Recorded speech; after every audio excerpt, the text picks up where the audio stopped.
Hello, welcome back to my channel. എന്തൊക്കെയുണ്ട് എല്ലാവരും വിശേഷം? സുഖമായിരിക്കുന്നോ? ഞങ്ങളിവിടെ അൽഹംദുലില്ലാ സുഖമായിരിക്കുന്നു. ഇന്നിതാ മിഡ് നൈറ്റിലത്തെ കുറച്ച് വിശേഷങ്ങളായിട്ടുള്ളൊരു വീഡിയോ ആണ് കേട്ടോ. മിഡ് നൈറ്റോ ഏർലി മോർണിംഗോ എന്ത് വേണമെങ്കിലും പറയാം. ഒരു 2 മണി മുതൽ ഒരു 6 മണി വരത്തെ വിശേഷങ്ങളാണ് കേട്ടോ. മോർണിംഗിലെ കണ്ടു നോക്ക്, നിങ്ങൾക്ക് ഇഷ്ടമാകുകയെന്ന് വെച്ചെങ്കിൽ ഒന്ന് ഫോളോ ചെയ്യണേ.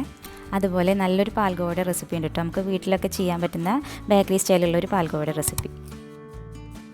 ഇന്നെനിക്ക് ഭയങ്കര ബാഡായിട്ടുള്ളൊരു ഡേ ആയിരുന്നു കേട്ടോ. കാരണം പൈപ്പ് പൊട്ടിയിട്ട് വെള്ളം മൊത്തം വീടിൻ്റെ ഉള്ളിലുണ്ടായിരുന്നു.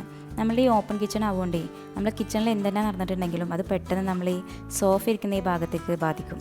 അതുകൊണ്ട് തന്നെ വെള്ളമൊക്കെ സോഫയുടെ ഇടയിൽ കൂടെ അങ്ങോട്ട് ഒഴുകി പോയിക്കായിരുന്നു.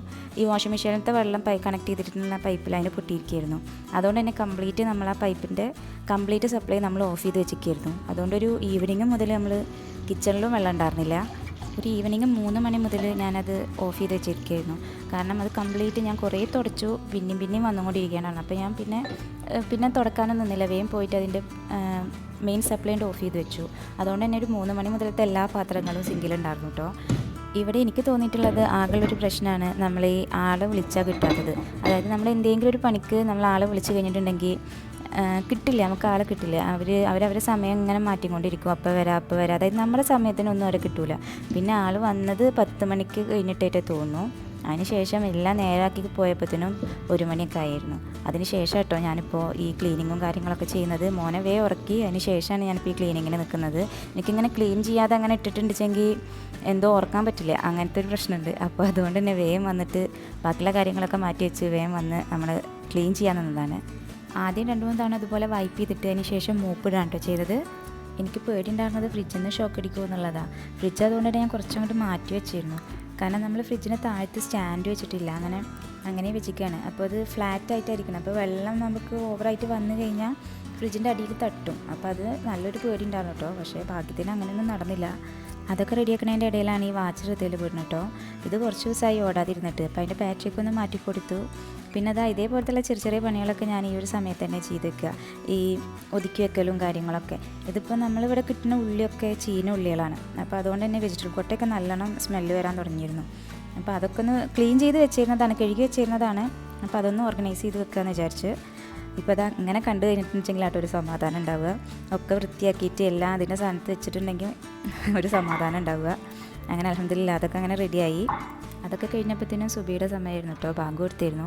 അപ്പോൾ പിന്നെ വേഗം പോയി നിസ്കരിച്ചു. പിന്നെ ഞാനിപ്പോൾ എൻ്റെ PG ചെയ്യുന്നുണ്ട് കേട്ടോ. ഞാൻ ഈ ഇടയായിട്ട് എടുത്ത ഏറ്റവും നല്ലൊരു തീരുമാനമായിട്ട് എനിക്കത് തോന്നുന്നുണ്ട്. ഞാനിപ്പോൾ എൻ്റെ ഡിഗ്രി കഴിഞ്ഞിട്ട് ഇപ്പോൾ 7 വർഷമായി. ഞാനൊരു തവണ PGക്ക് ചേർന്നിരുന്നു, പക്ഷേ എനിക്കത് കംപ്ലീറ്റ് ചെയ്യാൻ പറ്റിയിട്ടില്ല. നമ്മളെ റെസ്പോൺസിബിലിറ്റീസൊക്കെ കൂടുന്ന സമയത്ത് പിന്നെ അതിനായിട്ടൊരു ടൈം കണ്ടെത്താൻ എനിക്ക് കഴിഞ്ഞിട്ടുണ്ടായിരുന്നില്ല. ഇപ്പോൾ ഞാൻ ചെയ്യാൻ തുടങ്ങിയിട്ടുണ്ട്. ഏതുവരെ എത്തുമെന്നൊന്നും എനിക്കറിയില്ല, പക്ഷേ ഞാൻ എൻ്റെ മാക്സിമം അതിന് കൊടുക്കും എന്നുള്ളൊരു വിശ്വാസം എനിക്കുണ്ട്. ഞാൻ മോർണിംഗിലാട്ടോ ഇങ്ങനെ ഇരുന്ന് പഠിക്കാനൊക്കെ ഇരിക്കുക. എനിക്ക് മോർണിംഗിലാണ് കൂടുതലായിട്ടും അതായത് നമുക്ക് പീസ്ഫുള്ളായിട്ട് ഇരുന്നിട്ട് പഠിക്കാനും ക്വസ്റ്റ്യൻ ആൻസർ ചെയ്യാനും ഒക്കെ പറ്റുന്നത്. ഞാൻ പഠിക്കുന്ന ഒരു വിധം പറഞ്ഞിട്ടുണ്ടെങ്കിൽ പ്രീവിയസ് ആയിട്ടുള്ള ക്വസ്റ്റ്യൻ പേപ്പേഴ്സ് ഒരു 5-6 വർഷത്തെ ക്വസ്റ്റ്യൻ പേപ്പേഴ്സ് ആൻസർ ചെയ്യും. അങ്ങനെയാണ് അന്നത്തെ വിശേഷങ്ങൾ. അത്രയൊക്കെ തന്നെയുള്ളൂ. ഇനി നമുക്ക് റെസിപ്പിയിലേക്ക് പോവാം. ഇത് ഞാനിവിടെ അധികം ഉണ്ടാക്കുന്നൊരു സ്വീറ്റാട്ടോ, പാൽഗോവ. നമ്മൾ ബേക്കറി സ്റ്റൈലുള്ള പാൽഗോവ നമുക്ക് വീട്ടിൽ തന്നെ സിമ്പിളായിട്ട് ഉണ്ടാക്കാൻ പറ്റും കേട്ടോ.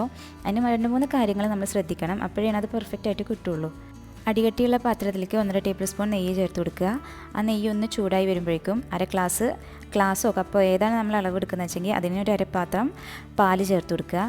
പാലൊന്ന് തിളച്ച് വരുമ്പോൾ അതിൻ്റെ പകുതി പഞ്ചസാര ചേർത്ത് കൊടുക്കുക. അതായത് ഞാനിവിടെ 1 കപ്പ് പാലിന് 1/4 കപ്പ് പഞ്ചസാരയാണ് ചേർത്ത് കൊടുത്തിരിക്കുന്നത്. അതേ റേഷ്യോയിൽ തന്നെ എടുക്കണം കേട്ടോ, എന്നാലേ ആ മധുരം പെർഫെക്റ്റ് ആയിട്ട് കിട്ടുള്ളൂ. പാലും പഞ്ചസാരയും നന്നായിട്ട് മിക്സ് ആയതിന് ശേഷം ഫ്ലെയിം നന്നായിട്ട് കുറച്ച് വെക്കുക. അല്ലാന്നുണ്ടെങ്കിൽ നമ്മൾ പാൽപ്പൊടി ചേർക്കുമ്പോൾ അത് പെട്ടെന്ന് കരിഞ്ഞു പോകുള്ളൂ. പിന്നെ പാൽപ്പൊടി ചേർക്കുമ്പോൾ പകുതിയായിട്ട് ചേർക്കാൻ ശ്രദ്ധിക്കണം, അല്ലാന്ന് വെച്ചാൽ പെട്ടെന്ന് കട്ട പിടിച്ചു പോകും. പാൽപ്പൊടി കുറേശ്ശെ ചേർത്തിട്ട് കൈവിടാതെ അങ്ങനെ ഇളക്കിക്കൊണ്ടിരിക്കുക. 2 കാര്യങ്ങളാണ് ശ്രദ്ധിക്കേണ്ടത്. 1 സിമ്മിലായിരിക്കണം, 2 നമ്മൾ കൈ വിടാതെ അങ്ങനെ ഇളക്കിക്കൊണ്ടിരിക്കണം, ഇല്ലാന്ന് വെച്ചാൽ പെട്ടെന്ന് അടി പിടിച്ചു പോകുള്ളൂ. പാൽപ്പൊടി മുഴുവനായി ചേർത്തതിന് ശേഷം ഒരു 10 മിനിറ്റ് ഇതുപോലെ ഇളക്കിക്കൊണ്ടിരിക്കണം.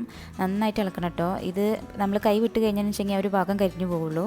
അങ്ങനെ നന്നായിട്ട് ഇളക്കിയിട്ട് ഒരു 10 മിനിറ്റ് ആകുമ്പോഴേക്കും ഇതേപോലെ നല്ലൊരു ടെക്സ്ചറിലെത്തും. എന്നിട്ട് നെയ്യ് പുരട്ടിയ ഒരു പാത്രത്തിലേക്ക് ഇതൊന്ന് മാറ്റി കൊടുക്കുക. എന്നിട്ട് ഒന്ന് ചൂടാറിയതിന് ശേഷം കയ്യിൽ കുറച്ച് നെയ്യാക്കിയിട്ട് നമുക്ക് വേണ്ട അളവിന് ബോൾസ് ആക്കിയിട്ടോ എങ്ങനെ വേണമെങ്കിൽ നമ്മളത് നമ്മളെ ഇഷ്ടത്തിന് ഉണ്ടാക്കിയെടുക്കുക. ഞാനിത് അവിടെ ചപ്പാത്തി മാവിന് നമ്മൾ ബോൾ ഉണ്ടാക്കൂലേ, അതിനേക്ക് ഒന്നും കൂടി ചെറുതായിട്ടാണ് ഉണ്ടാക്കുന്നത്. നമ്മുടെ നാട്ടിലൊക്കെ കിട്ടുന്ന പോലത്തെ റൗണ്ട് ഷേപ്പിലാണ് ഞാൻ ഉണ്ടാക്കുന്നത്. എന്നിട്ട് ജസ്റ്റ് ഒന്ന് പ്രസ് ചെയ്ത് കൊടുത്തിട്ട് അതിനൊരു ഷേപ്പ് ആക്കി എടുക്കുക. ഇതൊക്കെ നമ്മുടെ ഇഷ്ടമാണ് കേട്ടോ. ഈ ഒരു സമയത്ത് നമുക്ക് ഏത് ഷേപ്പിൽ വേണമെന്നുള്ളതൊക്കെ നമുക്ക് തീരുമാനിക്കാം. ഞാനിപ്പോൾ എന്തായാലും ഇതേപോലെ ഒരു ഷേപ്പ് ആക്കിയിട്ടാണ് എടുക്കുന്നത്. എനിക്ക് ഈ ഒരു ക്വാണ്ടിറ്റിയിൽ 8 പാൽഗോവ കേട്ടോ കിട്ടിയിട്ടുള്ളത്. നിങ്ങൾക്ക് കൂടുതൽ ഉണ്ടാക്കണമെന്ന് വെച്ചെങ്കിൽ കൂടുതൽ ക്വാണ്ടിറ്റിയിൽ ചെയ്താൽ മതി. ഞാനിതിന് ചെറിയൊരു ഡിസൈൻ കൊടുക്കാൻ വേണ്ടിയിട്ട് നമ്മളുടെ ഫോർക്കില്ലേ അത് വെച്ചിട്ട് ഒന്ന് പ്രസ് ചെയ്യട്ടോ ചെയ്യാറുള്ളത്. അല്ല നമ്മളെ കയ്യിൽ പിസ്താഷ്യം ഉണ്ടെന്ന് വെച്ചെങ്കിൽ അതതിൻ്റെ സെൻറ്ററിൽ വെച്ചിട്ട് ഒന്ന് പ്രസ് ചെയ്ത് കൊടുത്തിട്ടുണ്ടെങ്കിൽ അങ്ങനെയും കാണാൻ നല്ല ഭംഗിയുണ്ടാവും. ഇത് എങ്ങനെ ഇതാക്കിയിട്ടുണ്ടെങ്കിലും കഴിക്കാൻ നല്ല ടേസ്റ്റാണ് കേട്ടോ. നമ്മൾ നാട്ടിൽ നിന്ന് കിട്ടുന്ന അതേ പാൽഗോവയുടെ ടേസ്റ്റാണ്. അതിനുശേഷം നമ്മളിത് ഒരു മണിക്കൂറെങ്കിലും ഒന്ന് ഫ്രിഡ്ജിൽ സൂക്ഷിക്കണം. അത് കഴിഞ്ഞിട്ടാണ് നമ്മളിത് എടുക്കേണ്ടത്. ഈ സമയത്ത് എടുത്ത് കഴിഞ്ഞിട്ടുണ്ടെങ്കിൽ അത് ഭയങ്കര സോഫ്റ്റ് ആയിട്ടുണ്ടാവും. അപ്പോൾ ഒരു മണിക്കൂർ ഒന്ന് റാപ്പ് ചെയ്തിട്ട് ഫ്രിഡ്ജിൽ വെക്കുക. അതിന് ശേഷം അത് എടുത്ത് വെക്കുമ്പോൾ അതുപോലെ ഉണ്ടാവും കേട്ടോ. ഇത് കാണുമ്പോൾ തന്നെ മനസ്സിലാവും നമുക്ക് എത്ര സോഫ്റ്റ് ആണെന്നുള്ളത്.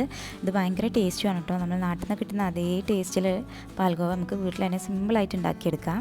ഇത് ഞാനിവിടെ ഇടയ്ക്കിടയ്ക്ക് ഉണ്ടാക്കുന്ന റെസിപ്പിയാണ്. ഇതെല്ലാവർക്കും ഇഷ്ടമാണ് ഇവിടെ. ഇന്നത്തെ വീഡിയോ നിങ്ങൾക്ക് എല്ലാവർക്കും ഇഷ്ടമായി എന്ന് വിചാരിക്കുന്നു. നിങ്ങൾക്ക് എന്തെങ്കിലും പറയാനുണ്ടെങ്കിൽ കമൻറ്റിൽ പറഞ്ഞാൽ മതി. പിന്നെ ഇഷ്ടമാവുന്നുണ്ടെങ്കിൽ ഒന്ന് സബ്സ്ക്രൈബ് ചെയ്ത് സപ്പോർട്ട് ചെയ്യണേ. അപ്പോൾ അത്രയേ ഉള്ളൂ. Okay, by.